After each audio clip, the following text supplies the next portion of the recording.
13 பற்றி கதைக்கும் தருணம் இதுவல்ல. அனுர அரசிடம் சஜித் அணி விடுத்துள்ள கோரிக்கை. தமிழர்களின் இனப்பிரச்சினை குறித்து அனுர கவனம் செலுத்தவில்லை. தமிழ் எம்பிக்கள் விசனம். பறைபோகும் அர்ச்சுனாவின் எம்பி பதவி தொடர் சர்ச்சையில் சிக்கும் வைத்தியர்.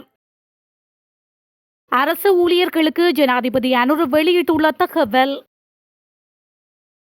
அதிகாரப்பூர்வமாக ஆரம்பித்த 3ஆம் உலகப் போர். சர்வதேச நீதிமன்றத்தையே எச்சரித்த இஸ்ரேலின் பிரதமர்.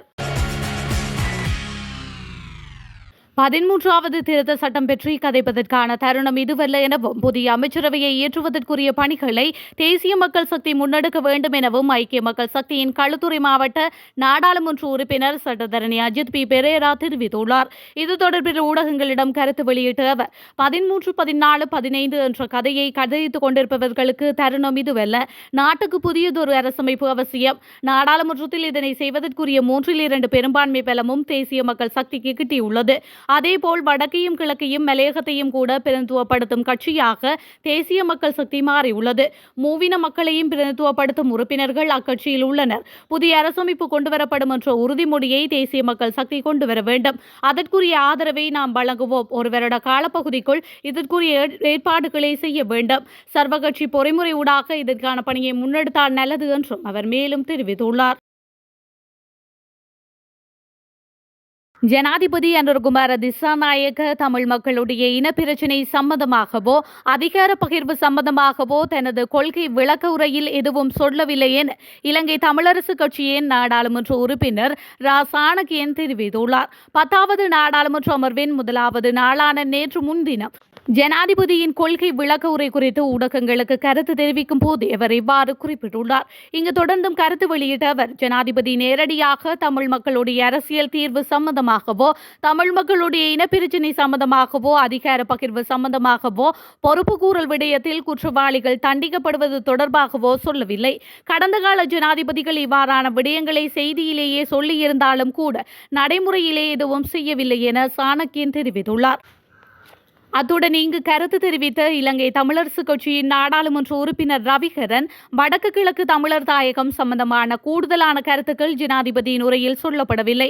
இருந்தாலும் வெகு விரைவில் ஜனாதிபதியையும் பிரதமரையும் இலங்கை தமிழரசு கட்சியின் நாடாளுமன்ற உறுப்பினர்கள் சந்திக்க இருக்கின்றோம்.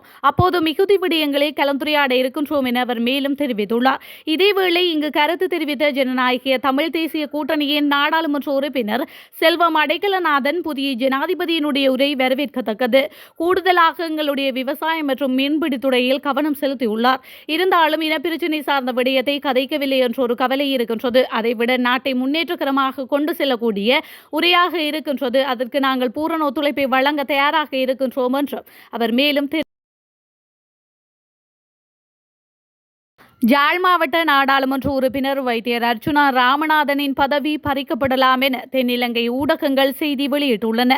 அர்ச்சுனா ராமநாதன் முறைப்படியாக அரசு வேலையை விட்டு விலகாது நாடாளுமன்ற தேர்தலில் போட்டியிட்டதாக ஊடகங்கள் சுட்டிக்காட்டுகின்றன.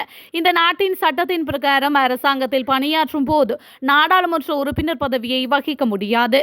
இந்த நிலைமையினால் அவர் நாடாளுமன்ற உறுப்பினர் பதவியை வகிப்பது சிக்கலாக மாறியுள்ளதாகவும் இது சட்டத்தின் முன் சவாலுக்கு உட்படுத்தப்பட உள்ளதாகவும் தெரிவிக்கப்படுகின்றது.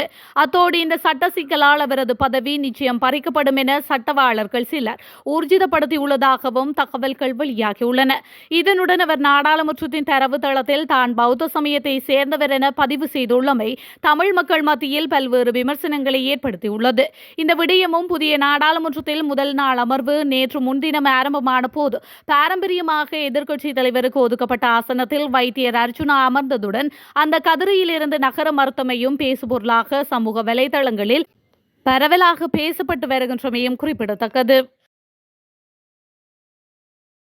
தாய்நாட்டை சிறந்த நாடாக மாற்றுவதற்கு ஒன்றிணைந்து செயல்படுமாறு அனைத்து அரசு ஊழியர்களுக்கும் அழைப்பு விடுப்பதாக ஜனாதிபதி அனுரகுமார திசாநாயக்க தெரிவித்துள்ளார்.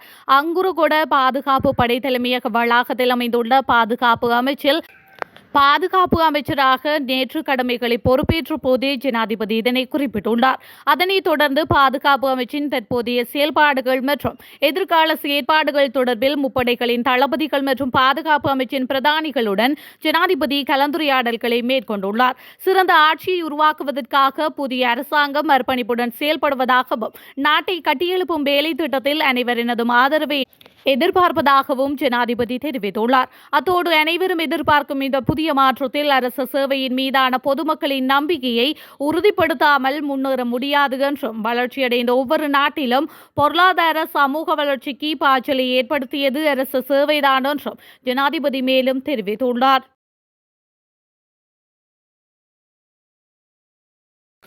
புதிய ஜனநாயக முன்னணியில் உள்ளவர்களில் தேசிய பட்டியலிலிருந்து நாடாளுமன்றத்திற்கு அனுப்புவதற்கு மிகவும் பொருத்தமானவர் தினேஷ் குணவர்த்தன என முன்னாள் அமைச்சர் பந்துல குணவர்த்தன தெரிவித்துள்ளார். புதிய ஜனநாயக முன்னணியின் செயல்பாடுகள் குறித்து முன்னாள் பிரதமர் தினேஷ் குணவர்த்தன மிகுந்த ஏமாற்றம் அடைந்துள்ளதாகவும் பந்துல குணவர்த்தன குறிப்பிட்டுள்ளார். 2 தேசிய பட்டியல் நாடாளுமன்ற பதவிகளை கட்சி கையாண்ட விதம் குறித்து முன்னாள் பிரதமர் கடும் எதிர்ப்பு தெரிவித்ததாகவும் அவர் கூறியுள்ளார். அத்தோடு தேர்தலின் போது அனுபவம் உள்ளவர்களை நாடாளுமன்றத்திற்கு அனுப்புமாறு கோரிய கட்சி எந்த அடிப்படையில் அனுபவம் இல்லாதவர்களை நாடாளுமன்றத்திற்கு அனுப்புகின்றது என தினேஷ் குணவர்த்தன கேள்வி எழுப்பியதாகவும் முன்னாள் அமைச்சர் பந்துல குணவர்த்தன தெரிவித்துள்ளார். இந்த நிலையில் அண்மை காலமாக ரவி கருணாநாயக்க புதிய ஜனநாயக முன்னணியின் தேசிய பட்டியல் உறுப்பினராக அனுப்பப்பட்டமை பெரும் சர்ச்சை நிலையை உருவாக்கியிருந்தவையும் குறிப்பிடத்தக்கது. உக்ரைன் மற்றும் ரஷ்யா இடையிலான போர் பதற்றம் தீவிரமடையும் நிலையில் 3ஆம் உலகப் போர் அதிகாரப்பூர்வமாக ஆரம்பித்து விட்டதாக உக்ரைன் ராணுவத்தின் முன்னாள் தளபதி ஒருவர் தெரிவித்துள்ளார். குறித்த விடயத்தினை உக்ரைன் ராணுவத்தின் முன்னாள் தளபதியான வேலரி செலூஸ்னி என்பவரே தெரிவித்துள்ளார். அவர் மேலும் குறிப்பிடுகையில், உக்ரைன் ரஷ்யா இடையிலான போர் தற்போது இரு நாடுகளுக்கு என்ற நிலையை விட்டு விலகி 3ஆம் உலகப் போர் என்னும் நிலையை அடைந்துவிட்டது. காரணம், உக்ரைன் போரில் ரஷ்யா மற்றும் அமெரிக்கா என்னும் 2 வல்லரசு நாடுகளின் நேரடி தலையீடு அதை உறுதி செய்கின்றது. இந்த நிலையில் பிற உலக நாடுகளான வடகொரியா, ஈரான் மற்றும் குறிப்பாக சீனா போன்ற நாடுகளின் தலையீட்டினால் அது உக்ரைனுடனான போர் என்ற நிலையை தாண்டி பெரிய போராக மாறியுள்ளது. உக்ரைன் போரில் வடகொரியா வீரர்கள், ஈரானுடைய ட்ரோன்கள், வடகொரிய மற்றும் சீன ஆயுதங்கள் ஆகியவை இடம்பெற்றுள்ள நிலையில் இந்த போர் சர்வதேச போராக மாறியுள்ளது. எனவே 2024ஆம் ஆண்டில் 3ஆம் உலக போர் ஆரம்பமாகிவிட்டது என்பதை உறுதியாக நம்பலாம் என அவர் மேலும் தெரிவித்துள்ளார். தனக்கு பிடியாணை பிறப்பித்த சர்வதேச நீதிமன்றம் கடும் எதிர்வினைகளை சந்திக்க நேரிடும் என்று இஸ்ரேல் பிரதமர் நெதன்யாகு வெளிப்படையாகவே எச்சரித்துள்ளார். காசா போரில் போர்க்குற்றம் மற்றும் மனித குலத்திற்கு எதிரான குற்றங்களை புரிந்துள்ளதாக இஸ்ரேல் பிரதமர் நெதன்யாகுவிற்கு சர்வதேச குற்றவியல் நீதிமன்றம் நேற்று முன்தினம் பிடியாணை பிறப்பித்திருந்தது. கடந்த ஆண்டு இஸ்ரேல் மீது ஹமாஸ் தாக்குதல் நடத்திய நிலையில் அதற்கு பதிலடி கொடுக்கும் வகையில் காசாவில் உள்ள ஹமாஸ் படையை குறிவைத்து தீவிர தாக்குதல்கள் உள்ளது. இதனால் காசாவில் உள்ள அப்பாவி பொதுமக்களும் மிக கடுமையாக பாதிக்கப்பட்டுள்ளதுடன் உயிர் சேதங்களும் அதிகமாக இடம்பெற்றது. நாங்கள் பதிலடி மட்டுமே கொடுத்தோம். ஈரான், சிரியா மற்றும் ஏமனில் நடந்த உண்மையான போர்க்குற்றங்கள் தொடர்பாக சர்வதேச நீதிமன்றம் அமைதி காப்பது ஏன்? நான் ஒன்றை மட்டும் சொல்லிக் கொள்ள விரும்புகின்றேன். சர்வதேச நீதிமன்றமும் சரி, அதன் முடிவை ஆதரிப்பவர்களும் கடுமையான விளைவுகளை எதிர்கொள்ள வேண்டியிருக்கும் என்று ஒன்றை புரிந்து கொள்ளுங்கள். உங்கள் எதிரிகள் தான் எங்கள் எதிரிகள். எனவே எங்கள் வெற்றி என்பது உலகிற்கு கிடைத்த வெற்றியாக இருக்கும் என்று அவர் மேலும் தெரிவித்துள்ளார்.